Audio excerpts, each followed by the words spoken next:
Em Pauta. O Em Pauta entra no ar a partir de agora, são 19h08. A gente recebe a participação de Gabriel Luna, acadêmico de pedagogia na PUC Minas e atual presidente da União Estadual dos Estudantes de Minas Gerais. Ele esteve como conselheiro estadual das Juventudes, é gestor do CRJ, é vice da Uni Minas e diretor de cultura da União Estadual dos Estudantes entre 2017 e 2019 e também da direção executiva da Uni entre 2019 e 2021. A União Estadual dos Estudantes, entidade fundada no dia 1º de agosto de 1937, representa todos os estudantes graduandos do estado de Minas Gerais, tendo sua representação assegurada pelo artigo 2º da Lei Federal número 7.395 de 1985 e pela Lei Estadual 11.052 de 1993. A União Estadual dos Estudantes atua em todo o território estadual com a participação de estudantes e dirigentes nos mais diversos segmentos como educação, cultura, lazer, políticas públicas para a juventude, combate ao racismo LGBTQIA+, e a violência contra a mulher. A participação, então, a partir de agora, do nosso amigo, acadêmico de pedagogia na PUC e atual presidente da União Estadual dos Estudantes de Minas Gerais, Gabriel Luna, e chega também o professor Bras Paulo, que vai conduzir esse bate-papo. Hoje a gente fala sobre UFO, fala também sobre educação no estado e muitos outros assuntos a partir de agora. É claro, ninguém melhor do que um professor para conduzir esse bate-papo, como o professor Bras Paulo. Boa noite, professor Bras Paulo, e boa noite ao nosso convidado que está conosco pelo Skype direto de Belo Horizonte. Bras Paulo. Boa noite, Matheus. Boa noite, Gabriel. Alegria imensa falar com vocês. De forma especial, meu abraço à nossa audiência mais que qualificada. E hoje aí um bate-papo bacana com Gabriel Luna. Gabriel, boa noite. Boa noite, professor. Tudo bem? Boa noite, Matheus. Boa noite, ouvintes da Rádio Clube 98. É um prazer muito grande estar aqui com vocês nessa noite. Ô, Gabriel, direto ao ponto. Eu tô aqui lembrando, né, quando eu li aqui um pouco da sua trajetória, e me veio à mente as manifestações de 2013. E à época eu escrevi um texto, não sei cadê esse texto, mas eu escrevi, postei, tá para posteridade em algum lugar. E eu dizia o seguinte, que era difícil entender, ou pelo menos perceber, o que geraria tudo aquilo. Se nós estaríamos falando de grandes mudanças que colocariam aí o Brasil de fato na luta contra a corrupção, de fato viria talvez uma nova política e novos políticos que pudessem subverter tudo aquilo que aqueles que foram à rua naquela época, né, tiveram um grande asco. De certa forma aquilo trouxe, né, uma direita conservadora que estava muito oculta, se não tão oculta, mas pelo menos não tinha essa percepção por parte inclusive de meios de comunicação e outros grupos. E a partir dali a gente viu uma certa criminalização do movimento estudantil e inclusive um arrefecimento. E aí eu te faço uma pergunta, o movimento estudantil ainda respira? 2013 foi um momento talvez de passar na peneira, foi um momento de olhar para dentro, realmente está mais difícil, está mais fácil. Como é que está o movimento estudantil, para além daquilo que você coordena, mas você que tem um conhecimento amplo de Brasil, de América Latina, como anda o movimento estudantil acadêmico no Brasil? Professor, eu posso te responder com toda a convicção que mais forte do que nunca. Apesar dos acontecimentos de 2013, o movimento estudantil se provou nos anos subsequentes, né, aqueles acontecimentos, fundamental para a organização da Primavera Secundarista, que foi quem resistiu à PEC, né, da época, a PEC dos congelamentos de gastos, ao fim ali o término do golpe do governo Dilma e entre o governo Temer, e agora fomos eleitos também, né, não à toa, inimigos número 1 do presidente da República, justamente por ter conseguido desempenhar esse papel de protagonistas através do tsunami da educação. Derrotamos o ministro Weintraub, né, um dos ministros mais amargos e mais duros que o nosso Ministério da Educação já viu, né, um canalha, e que o movimento estudantil, com toda a sua força e organização, apesar de todas toda a criminalização, todos os apontamentos que foram feitos a nós, à nossa organização, aos nossos centros acadêmicos, né, conseguiu responder à altura e, sem dúvidas, colocar para correr esse que foi um dos nossos piores ministros da educação.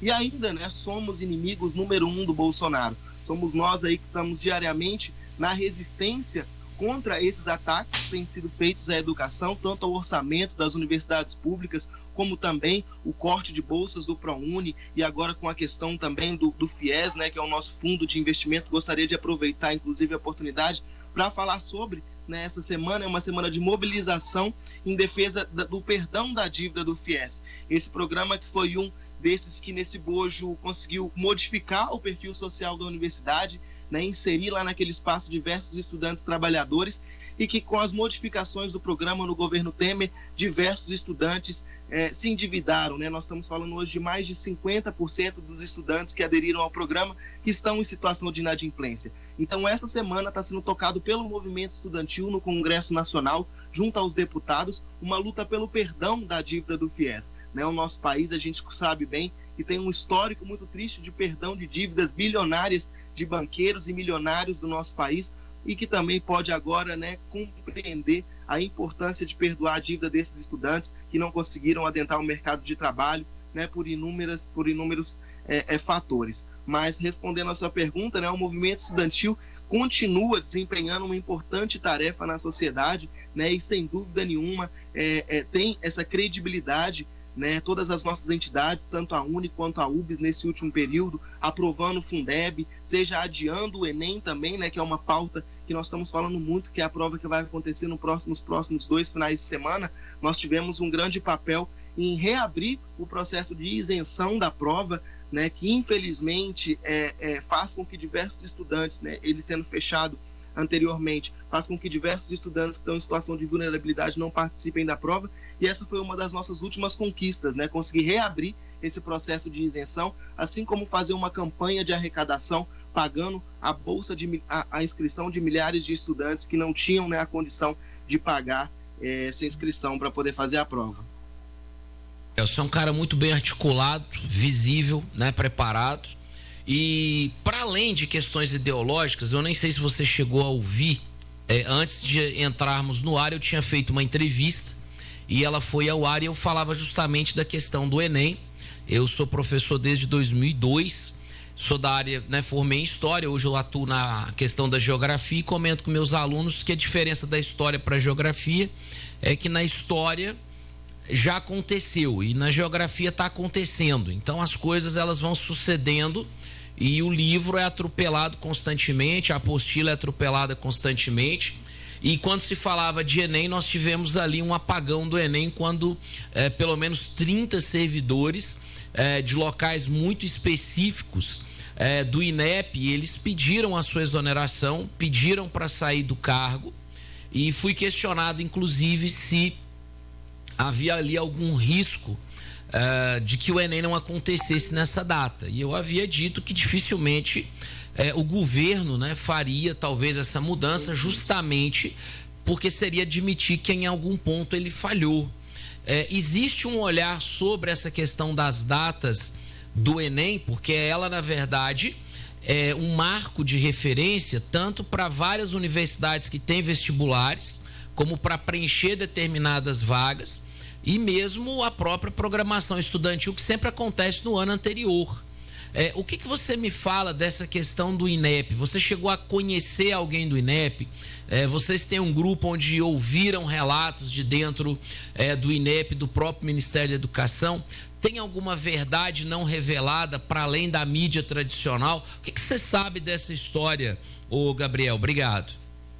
Bom, professor, né? Inclusive gostaria de endossar aqui aquela sua entrevista, eu estava aqui atento a ouvindo, que inclusive, né, trata sobre essa questão, que é uma questão muito importante e polêmica sobre a prova do Enem. Essa que é a principal porta de entrada na universidade, tanto pública quanto privada, como o senhor bem colocou aqui, né, fundamental para esses estudantes que estão saindo do ensino médio, que estão ali no cursinho, já para entrar na universidade, e que é, né, essa plataforma que nós temos de entrada nas universidades. E essa prova ela já vem sofrendo desde o ano passado, né, a gente bem sabe, quando nós tivemos também aquela luta pelo adiamento do Enem, e que inclusive o INEP, né, se fechou ao diálogo com o movimento estudantil sobre essa questão. Nós já víamos esse processo de descredibilização da prova, né, o que é algo muito sério, que já vinha acontecendo e que veio se arrastando até essa edição do Enem, que inclusive eu toquei num ponto alguns momentos atrás, né, que nós conseguimos reabrir o processo de isenção, e o Enem e o INEP, né,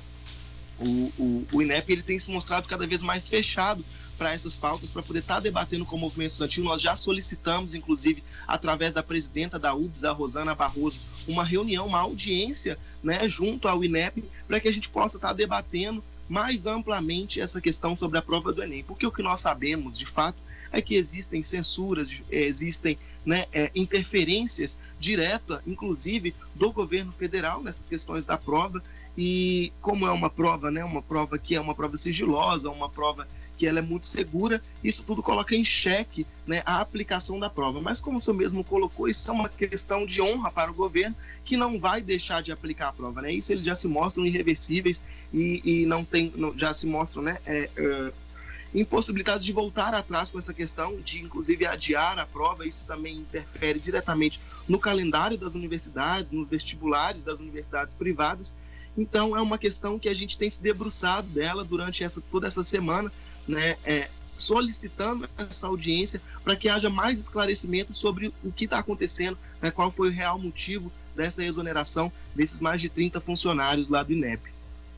Olha só, nós vamos agora para o intervalo e eu queria convidar as pessoas que estão nos ouvindo, estudantes, professores, curiosos, mandem para nós as suas perguntas, né? Não é sempre que a gente tem alguém aqui do gabarito do Gabriel que tem uma ideologia clara, tem um ponto de vista, e ele não vai se furtar, inclusive, a debater com pessoas que tenham um contraponto diferente do dele, não é verdade? Com certeza. É isso aí, vamos lá. Aberto, Grande Matheus. Fique em sintonia. De tudo um pouco volta já. Manhã de sábado, as notícias do seu dia a dia, as comunidades rurais em destaque. Oferecimento. Supermercado Econômico, melhor preço e melhor atendimento da cidade. Completa área de supermercado, açougue e verduras. Avenida Afonso Queiroz, 474, bairro Boa Vista. Telefone 3814-2500, 3814-4775. Funerária São Pedro e Príncipe da Paz. Conheça os benefícios de ser um associado do plano familiar da Funerária São Pedro e Príncipe da Paz. Rua Ouro Preto, 787, bairro Várzea. Telefone 3821-4945. Natureza Viveiro de Mudas. Mudas frutíferas, hortaliças, nativas, flores em geral. Ainda projetos de execução de jardins. BR-365, quilômetro 408, depois do viaduto sentido a Uberlândia. Telefone 3822-5275. Rádio Clube. Aos sábados na Rádio Clube 98, Sábado Rural. Informações úteis para o homem do campo. Oferecimento. Mercadão dos Óculos. Óculos de todos os modelos com preço imbatível. José de Santana 440. Próximo à Câmara Municipal. Luciano no comando. Planalto Tintas. Todo material para pintura de sua casa. Melhor preço em tinta coral da região. Major Gotti 1609. Sagra Insumos Agropecuários. Produtos para agricultura. BASF Monsanto. Avenida JK 2733, Residencial Gramado. Classificados Tintim, 30 anos, criando oportunidades de bons negócios. Você que está precisando de uma grana extra, sabe aquela bike, aquela geladeira, aquela TV? Você que está precisando vender seu carro ou alugar a sua casa, precisa arrumar um emprego? Faça seu anúncio nos Classificados Tintim, sua melhor oportunidade para conseguir uma grana extra. Os Classificados Tintim não possuem grupos de WhatsApp nem Facebook, viu? São todos falsos, só tem o site classificadostintim.com.br. Classificados Tintim, anunciou, vendeu. 30 anos fazendo a diferença e ajudando você a realizar bons negócios. Vender e comprar com toda a segurança, é claro, só nos Classificados Tintim, que está apto a publicar qualquer tipo de edital. Estamos apresentando na Rádio Clube 98 o programa de tudo um pouco com Matheus Alves. Muito bem, são 19h22. Você está sintonizado aqui na Rádio Clube 98, a marca da informação, e a gente está falando sobre educação. Hoje a gente recebe a participação aqui na Rádio Clube 98 a participação aqui no programa de tudo um pouco do Gabriel Luna, presidente da União Estadual dos Estudantes. E quem conduz a entrevista é o professor Brás Paulo. Um bate-papo, professor Brás. É isso aí, Gabriel. Tá na sintonia, meu irmão? Professor, tô ligado. Bacana.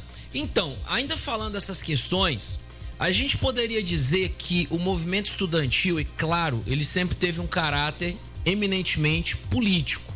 Mas tem questões que também são muito práticas. Quando eu digo práticas, eu estou falando de carteira dentro da sala, eu estou falando de contratação de professores efetivos, da questão da autoridade, seja da universidade ou de qual setor, sobre o aluno ou sobre a questão dos professores. Como é que esse modelo remoto ajudou ou atrapalhou a atuação sua e de todo esse movimento, né, dessa união de estudantes nesse período? O que foram as ocorrências mais comuns? Porque se a universidade em si parece algo quase difícil de decifrar para quem está lá dentro, porque você tem os subgrupos, você tem os chamados diretórios acadêmicos, e você tem aquele grupo de professores que são mais tradicionais, ou aquele que vem um período, some, você nem sabe de onde ele veio. O que foram as demandas nesse período de pandemia desse mundo acadêmico? O remoto resolveu tudo ou deixou alguma coisa para trás que você acha importante destacar aqui na nossa comunidade? Bora lá, professor. Esse período, né, sem dúvidas, ele deu para nós um desafio de nos reinventarmos enquanto organização, né, enquanto organicidade dentro das universidades. A nossa organização, ela se dava dentro da sala de aula, ali no dia a dia, no contato com o estudante, né, passando ali, pedindo ao professor para falar sobre e organizando os diretórios acadêmicos. E essa nossa organização pelo remoto, ela se deu de forma mais difícil, obviamente, porque a gente teve que, para expandir, né, a nossa comunicação, tentar entrar nesse ambiente virtual das universidades. Aqui em Minas Gerais nós temos mais de 350 instituições de ensino superior, o que nos deu esse grande desafio de estar conseguindo dialogar com esses estudantes, tanto das universidades federais quanto das universidades privadas. E sem dúvidas, né, essa crise que nós enfrentamos foi uma crise sanitária, mas também uma crise humanitária, uma crise financeira, né, no nosso país. A gente encontrou diversos estudantes com dificuldades para poder acompanhar esse sistema remoto, né? Nós temos estudantes que se deslocam das suas cidades até o campi da sua universidade para estudar durante o regime presencial,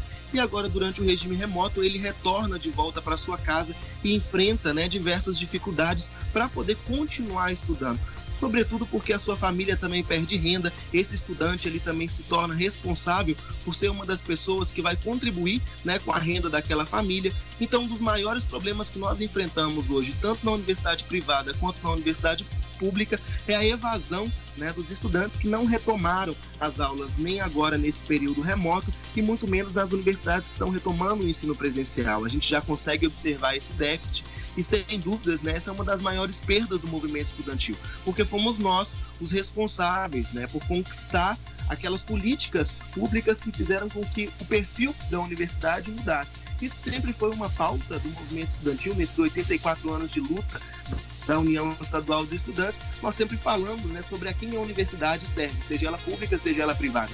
E nos últimos 15 anos aí a gente conseguiu mudar esse perfil, colocando lá dentro mais de 50% de jovens negros advindos da periferia, da classe popular do nosso país. E hoje, quando esse jovem sai da universidade, né, nós também temos uma responsabilidade direta com isso. E a gente não está falando só do estudante da universidade privada, a gente também fala do estudante da universidade pública, porque ele obviamente precisa de uma bolsa, né, de assistência estudantil, ele depende do seu restaurante universitário para poder se alimentar, ele depende, né, de toda aquela estrutura que existe ali naquele ambiente acadêmico para que ele possa se manter e possa continuar estudando.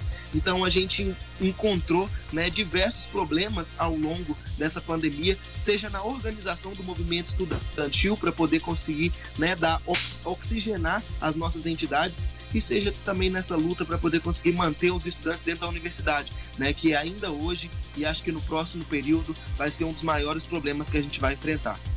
O Gabriel, eu queria partilhar com você, eu sou professor de ensino fundamental e médio, e escola privada e escola pública.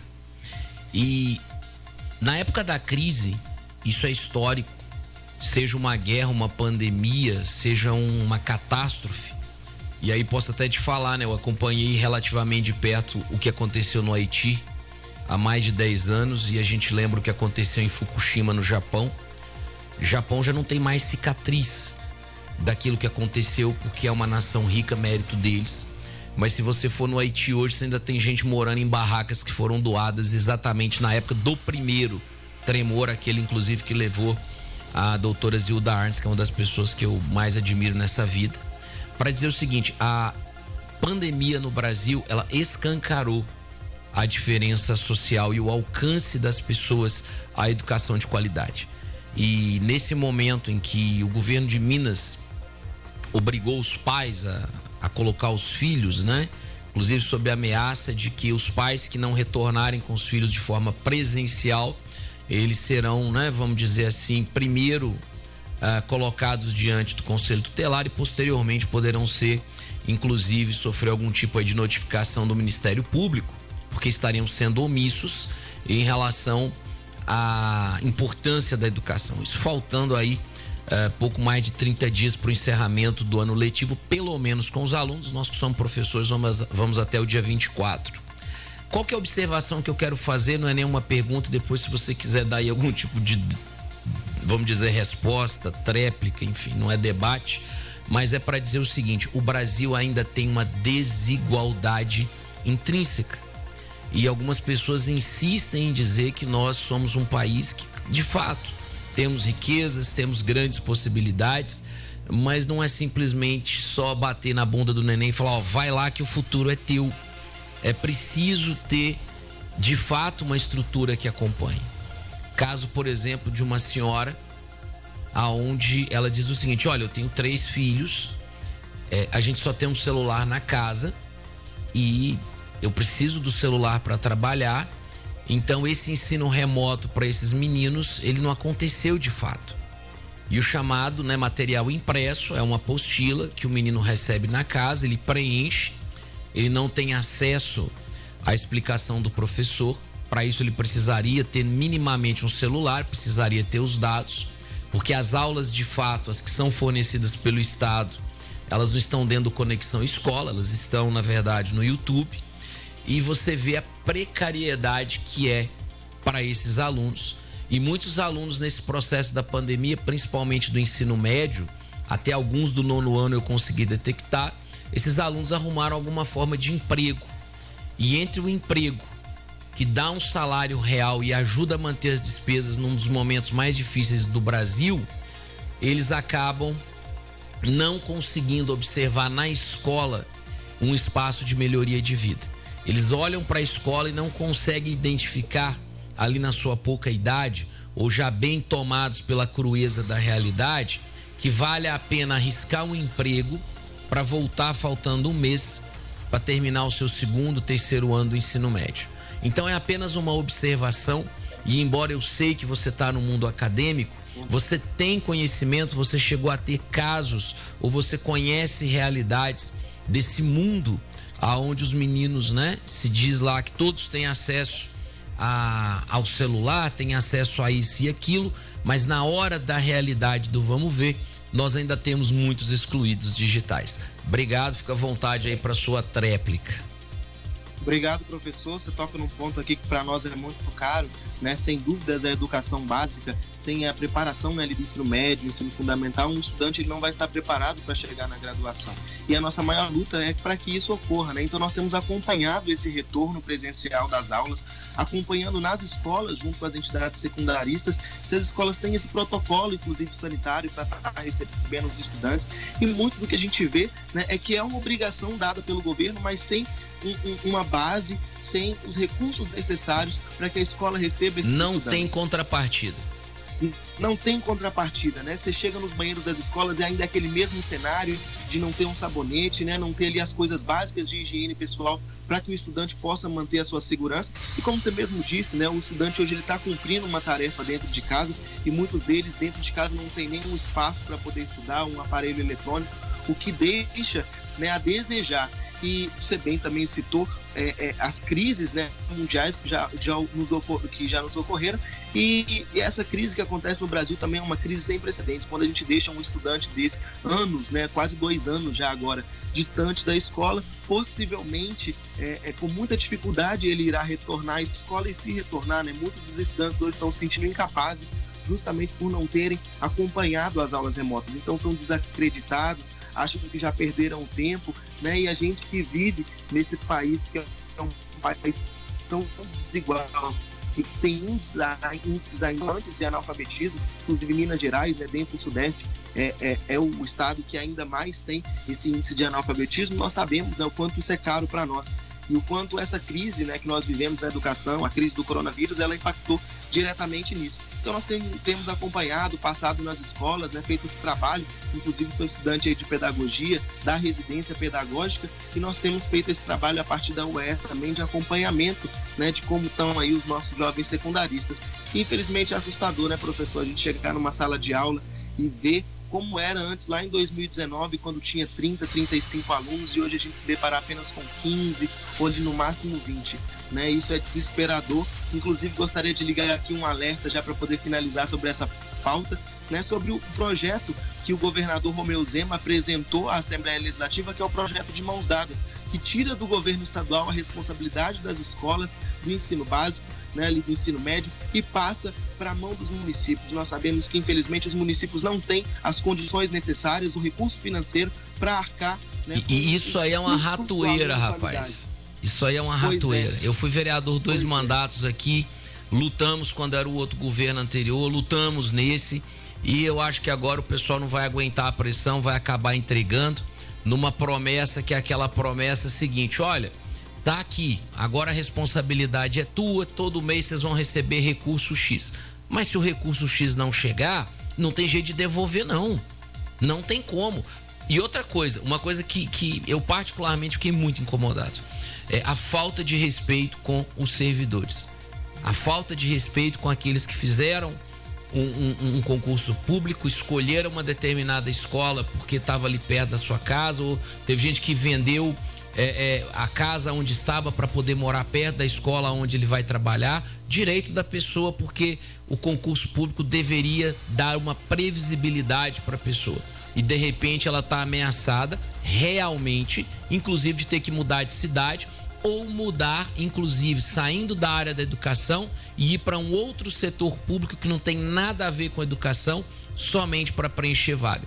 É um grande desrespeito. Fora com os pais, que quando matricularam, seus filhos matricularam fazendo uma opção por uma escola pública estadual. Então, assim, eu olho tudo isso com uma profunda indignação. Eu não conhecia você, Gabriel, mas em alguns aspectos eu concordo com você plenamente. É um governo que tenta terceirizar a responsabilidade. Aqui na cidade de Patos tentam terceirizar um hospital de referência nosso importantíssimo, que é o Hospital Regional Antônio Dias, e vendem uma ilusão para as pessoas. A gente vai terceirizar e vai melhorar. Peraí, você melhora investindo. E o caminho que está acontecendo é o inverso. O pessoal quer sucatear para terceirizar. E se tem uma área que não aceita desrespeito por parte dos mais pobres, é a saúde. Porque quando você fala de tratamento de saúde, se for para dar lucro, e nós estamos falando de serviço público, vai ter um limite. E o limite, quando atinge, significa que alguém ou muitos não irão sobreviver. Então, talvez até você tenha outros relatos e fique à vontade para falar deles. E é uma situação em que eu percebo que o governo não é feliz nas escolhas que faz.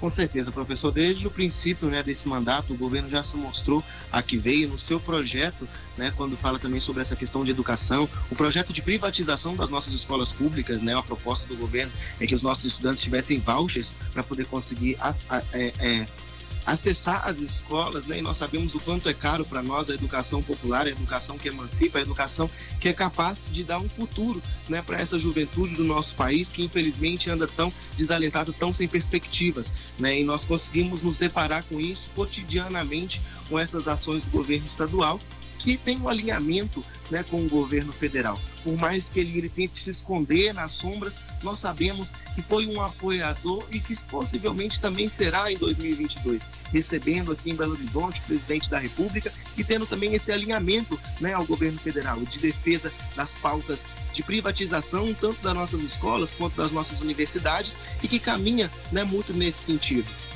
E muito, né, professor, inclusive gostaria de tocar aqui nesse assunto, porque é uma das pautas que nós iríamos falar aqui hoje nesse encontro e que é muito cara também para a cidade de Patos de Minas, uma cidade que cedia um campus da UFO, mas uma cidade que nunca recebeu esse campus físico, né? E que agora, graças a um recurso do governo estadual, um recurso que veio tardiamente, inclusive, vai poder ter um campus presencial de uma universidade que é muito importante, que leva a desenvolvimento, né? Nós sabemos qual é o papel das universidades e qual é o papel que elas jogaram durante a pandemia, na produção de EPIs, na decodificação do genoma do coronavírus, né? As nossas universidades, ela tem um papel muito importante para a solução dos problemas que hoje a nossa sociedade enfrenta. Então, ter uma universidade em Patos de Minas como a UFO, né, do calibre da Universidade Federal de Uberlândia, que hoje é a segunda maior universidade federal do nosso estado, é muito positivo. Mas nós precisamos também observar com um olhar crítico por qual motivo, né, o governador Romeu Zema, apenas nesse momento, nas vésperas da eleição de 2022,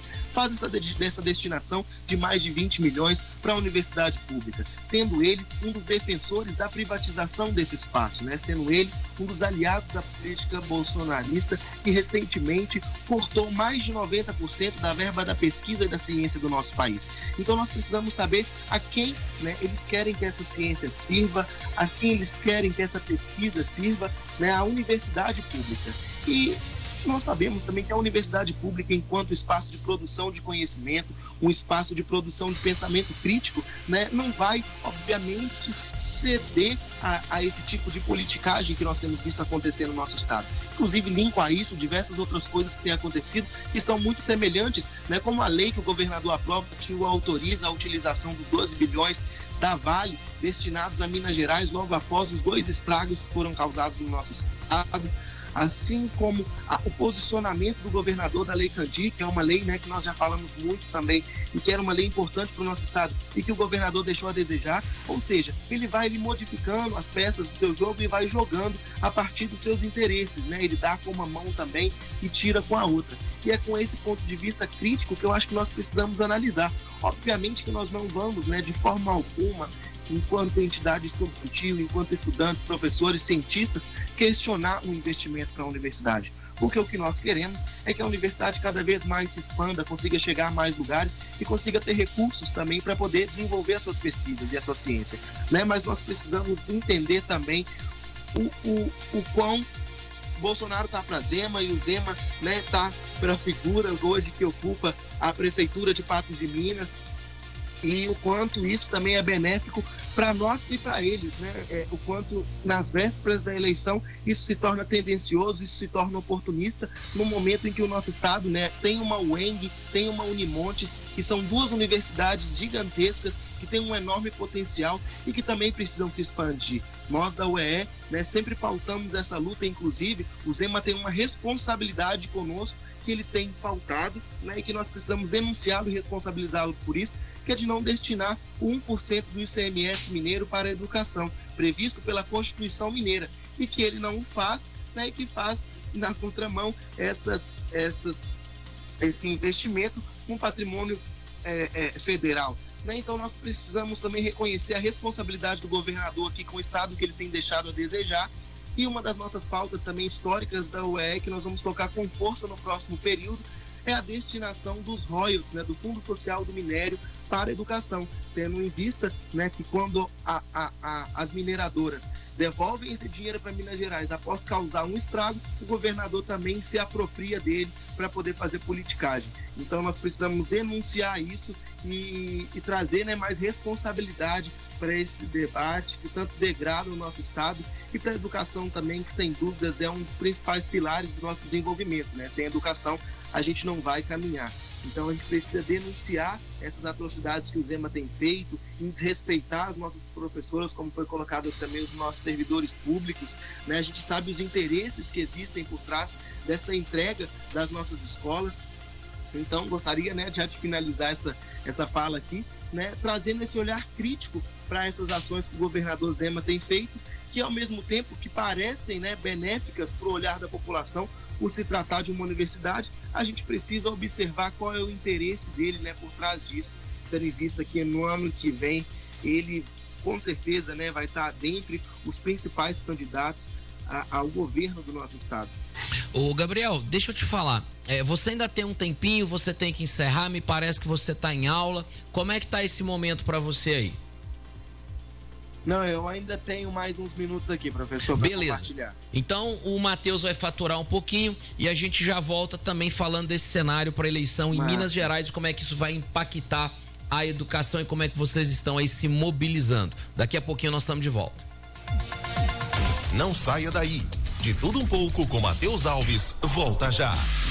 Cuidar da saúde bucal é muito importante e agora você pode contar com a Clínica Odonto Mais. Tratamento de canal, clareamento, limpeza, restaurações, próteses fixas e removíveis, extrações, implantes, botox, bichectomia e placa de bruxismo. Entre em contato com a gente. Clínica Odonto Mais, Rua Chavantes 36, perto do Unipan. Telefones 3823-2014 e 992-18-0565. Sua saúde começa pela boca. Clínica Odonto Mais. O Cicobi Credicopa lança a marca Somos Agro para aproximar cada vez mais de você, produtor rural, que precisa de linhas de crédito para financiamento de máquinas, tratores, barracão, adubos, sementes e outros. Quando pensar em crédito rural, conte com quem apoia você.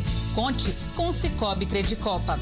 Procure a nossa agência na Praça Desembargador Frederico, 37, Praça da Antiga Rodoviária. Estamos prontos para apoiar você que quer crescer com confiança. Somos Agro, somos Cicobi Credicopa.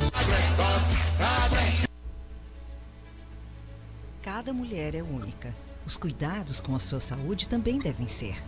A Obstetrícia e Ginecologia HNSF reúne o que é preciso para oferecer um atendimento humanizado e de altíssimo nível, atuando ao lado das demais especialidades médicas e contando com uma estrutura moderna e completa. Então, se precisar, você já sabe, o HNSF cuida de você.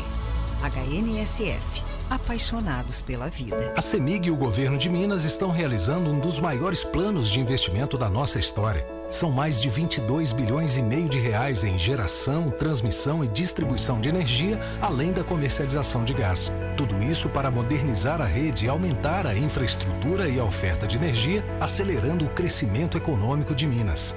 Uma das ações é o programa Mais Energia. Até 2027, serão investidos 5 bilhões de reais na instalação de 200 novas subestações elétricas, modernas e totalmente digitalizadas, aumentando em tempo recorde a oferta de energia com a ampliação de 50% da quantidade atual de subestações. Serão 22 novas subestações em operação ainda este ano. A CEMIG vai fornecer energia com mais qualidade, estabilidade e segurança em um patamar nunca antes alcançado. Este é o nosso compromisso e nossa maior missão: transformar vidas com a nossa energia.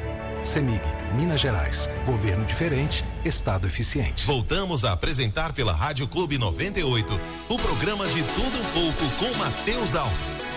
Muito bem, você está aqui conosco na Rádio Clube 98, são 19 horas 45 minutos e professor Bras Paulo está conversando aqui no Em Pauta com Gabriel Luna, acadêmico de pedagogia na PUC Minas e atual presidente da União Estadual dos Estudantes de Minas Gerais, e um bate-papo polêmico sobre a educação. Professor Bras Paulo.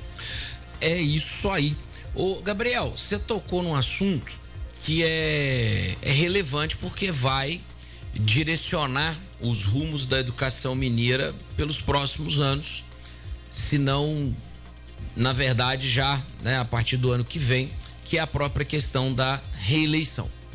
O atual governador, o Zema, quando a gente olha em termos de pesquisas, ele aparece muito bem, e o segundo colocado, né, que nós temos ali, embora nem se lançou como candidato, é o candidato virtual, que seria o Calil.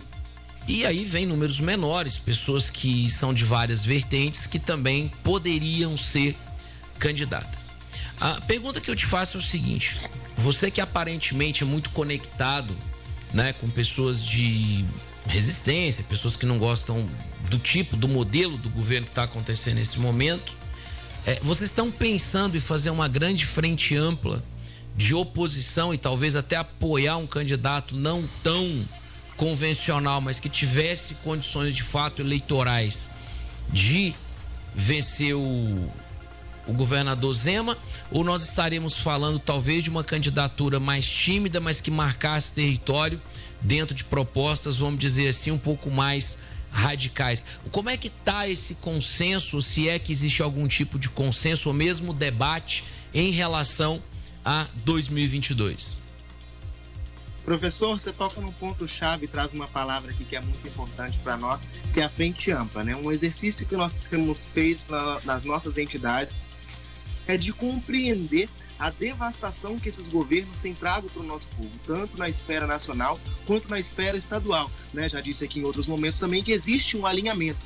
E no movimento estudantil nós chamamos carinhosamente o Romeu Zema de Bolsonaro de sapatênis, né? Nós sabemos que o projeto dele para a educação é muito alinhado ao projeto do Bolsonaro, um projeto neoliberal de privatização tanto das nossas escolas públicas quanto das nossas universidades. E a educação, na contramão, ela é uma das principais chaves, uma das principais frentes capazes de romper nessa polarização que o nosso país tem vivido entre esquerda, direita, entre petismo e bolsonarismo, para dialogar sobre pautas reais com a sociedade, sobre os danos, sobre os riscos que nós estamos correndo quando a gente coloca em xeque a produção científica do nosso país. E a pandemia, né, também mostrou como as universidades são muito importantes, e a educação, né, quando ela rompe os seus muros e chega até a comunidade, tanto as escolas quanto as universidades, ela prova para a população que ela tem uma função social muito importante, né? Então a educação ela se coloca como essa ferramenta necessária para que a gente consiga dialogar. E nós temos utilizado as nossas entidades, a UEE, a UNE, para trabalhar em torno dessa frente ampla, né? Porque nós acreditamos que contra candidatos, como Bolsonaro, contra Romeu Zema, nós não podemos nesse momento ter paixões? Como eu posso dizer?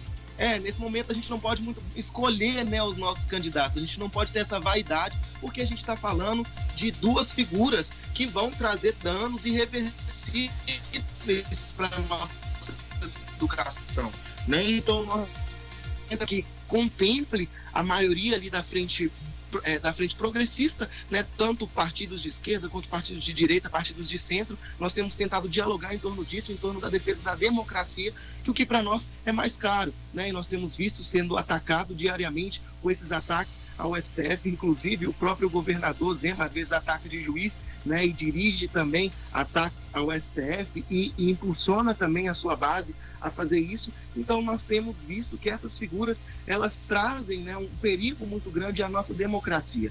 Então esse momento ele exige que a gente tenha amplitude, né, na nossa tática. Obviamente que aqui nós estamos falando sobre a derrocada desses projetos, tanto do Bolsonaro quanto do Romeu Zema, né? As entidades estudantis elas são muito plurais, inclusive existe participação da juventude do Novo dentro hoje da UEE, e nós pautamos, obviamente, lá como somos maioria, né, defensores da educação, pautamos essas pautas lá sem nenhum problema, porque a UEE, né, é uma entidade plural e que tem essa característica. Então nós estamos, a partir da entidade, construindo essa frente ampla, né, com diversos setores da sociedade para barrar, né, esse projeto do Bolsonaro e do Zema aqui em Minas Gerais. Apesar de uma grande parcela ainda do movimento social, né, ter aversão a isso, acreditar que essa movimentação seja algo em torno de um programa, mas não, né? O que nós estamos debatendo aqui é uma tática para derrotar um inimigo maior, que é o Bolsonaro e o Zema. O programa a gente ainda vai debater depois. Gabriel, né? Cada um com cada qual, com seus pares. Então, quando a gente fala de esquerda, a gente fala que existem várias esquerdas, e você que falou de uma questão aí plural, existem várias direitas. Você entende que há um grupo que é mais fácil de dialogar ou não há esse diálogo? Acho extremamente interessante que dentro do próprio grupo de vocês tenham aí pessoas que sejam claramente de direita, porque onde você não tem um debate saudável, a gente corre o risco de ficar literalmente enviesado, ou seja, você fica meio que ensimesmado, ou tá comigo ou não tem conversa. Como é que é esse olhar seu e dos demais em relação a esse contexto mais amplo que você acabou de explicitar na sua fala? Sim. Bom, nós sempre defendemos, né, a pluralidade das nossas entidades, justamente por esse motivo. Isso sempre deu credibilidade, né, em todos os lugares que nós chegamos, e nós sempre prezamos por isso, por ter um diálogo com as outras juventudes e as outras organizações que pensam diferente de nós. Então, dentro da UNE, dentro da UEE, sempre fizeram parte juventudes de direita, como a juventude do MDB, a juventude do PSDB, e nós sempre tivemos as nossas diferenças, mas conseguimos dialogar.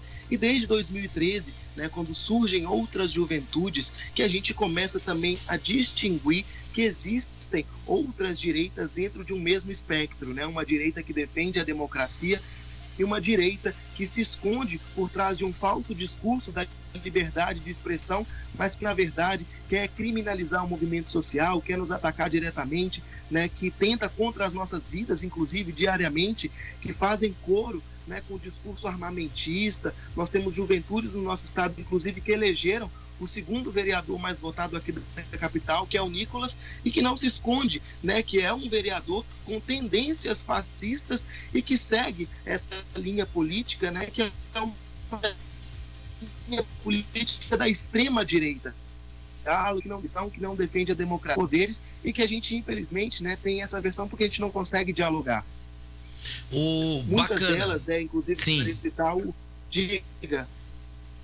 Olha só. O MBL, né, foi uma das juventudes que fez uma autorretratação, obviamente que foi uma delas que surgiu de 2013, que nós ainda também temos muitos problemas, porque nos causaram, né, foram uma das juventudes que foram precursoras tanto do golpe quanto desse sistema neoliberal que nós estamos enfrentando no nosso país, e que agora, né, fazem essa avaliação, essa autorretratação aí de que estavam errados ao apoiar o Bolsonaro, né, e também fazem essa tentativa de se somarem à Frente Ampla. Mas, como eles, ainda existem diversas outras juventudes que são financiadas, né, e que ainda estão aí a serviço dessa extrema-direita, e que a gente, né, convive com eles diariamente, convivemos com os ataques, né, que sofremos nas redes sociais, as perseguições, enfim, né, que são cotidianas, infelizmente, no movimento estudantil. Eu faço duas observações de uma forma muito tranquila, né? Na hora de descer o malha, eu acho que de lado a lado o pessoal tá batendo igual. Que quando o pessoal é apaixonado no sentido, eu quero defender minha verdade, não necessariamente achar a verdade, eu vejo algumas discussões que estão para além de qualquer comentário. Contudo, a gente entende que se 2013 trouxe alguma coisa que é relevante, é pelo menos a possibilidade de externar ou colocar para fora esses diversos pensamentos, e a gente vai ter que crescer aí com pensamentos cada vez mais diversos, muitas vezes antagônicos, mas a gente está no mesmo país, está no mesmo estado, estamos nas mesmas salas de aula, a gente vai ter que aprender a se respeitar.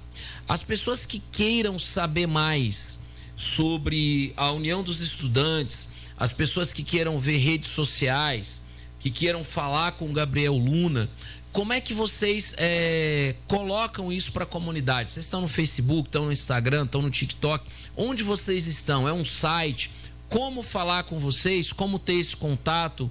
Alguém que deseje se filiar, ou às vezes agora solicitar uma palestra, algum tipo de fórum, enfim. Como é essa dinâmica? Como encontrar vocês? Bom, nós estamos em todas as plataformas digitais, como você já sabe, no Twitter, né, sempre emitindo a nossa opinião e fazendo de lá também um canal, né, uma ouvidoria para os estudantes, para que possam trazer até nós as informações dos seus problemas que enfrentam, né? Agora a gente tem tido uma onda de estudantes procurando, né, acerca dos problemas que tem enfrentado nas suas universidades, nas suas faculdades. Então esses são os principais canais de diálogo, para além do meu Instagram também, pessoal, que é Luna da UE. A UE também tem o Instagram, que é UE Minas _oficial, né? São canais de onde a gente consegue dialogar com o estudante para além da base, né? Onde a gente está diariamente dentro das universidades, através dos centros acadêmicos. Agora nós estamos num trabalho de reconstrução dessas entidades. Muitas delas, né, acabaram não renovando a gestão durante a pandemia, mas o movimento estudantil ele também se dá dentro desses espaços que é importante, né, ser fortalecido. Então, quando um estudante ele quer participar dessa rede, quer se filiar à UEE, o primeiro passo é organizar o movimento estudantil no seu lugar de atuação, na sua própria universidade, né? Ali fortalecendo o dia a dia do seu centro acadêmico e entrando em contato com a gente também para participar e se engajar nessas outras lutas, né, que fazem parte aí do macro, como eu havia dito, FIES, essa luta pela assistência, esses cortes que foram feitos recentemente, todas são lutas importantes que a gente usa, né, as nossas redes sociais como base de mobilização. A partir de lá, a gente convida os estudantes para poder se somarem nas mobilizações que a gente faz, nos cursos também que a gente promove, né? Então convido a todos a estarem conhecendo lá as nossas redes sociais, no Instagram, no Facebook, e se unindo a essa luta que é muito importante do movimento estudantil. Ô, Gabriel, quero te agradecer e já me despeço. E quero agradecer também ao Matheus aqui pela oportunidade e agradecer a nossa audiência. Você está sendo ouvido em vários lugares aqui da região de Minas Gerais e até fora do Brasil. A Clube 98 também está na internet. E depois, quem quiser ter acesso a essa entrevista, estará postada no Facebook da Clube 98. Valeu, Gabriel Luna, bom trabalho e tudo de bom para você, garoto. Valeu! Muito obrigado, professor Braz, obrigado, Matheus, pela oportunidade, obrigado a todos os ouvintes que estão aqui participando com a gente, de Patos de Minas, do Triângulo Mineiro, do Estado, né, a todos aqueles que participam aqui com a gente de forma altiva. Gostaria só de agradecer mesmo a oportunidade, estamos juntos, a gente se encontra por aí na luta. Grande abraço, valeu! O professor Braz, antes do Gabriel despedir, Gabriel do céu, mas que inteligência, hein, rapaz? Vai ser um baita professor aí. Articulado. É, muito inteligente, parabéns mesmo, obrigado pela participação, honrosa participação aqui no programa de Tudo Um Pouco. Canal do YouTube e também no nosso portal Clube Notícia, na íntegra, estará postada daqui a pouquinho. Gabriel, boa aula e até a próxima. Valeu, Matheus, tamo junto, até a próxima. A participação do presidente da União Estadual dos Estudantes aqui no programa de Tudo Um Pouco. Fique em sintonia.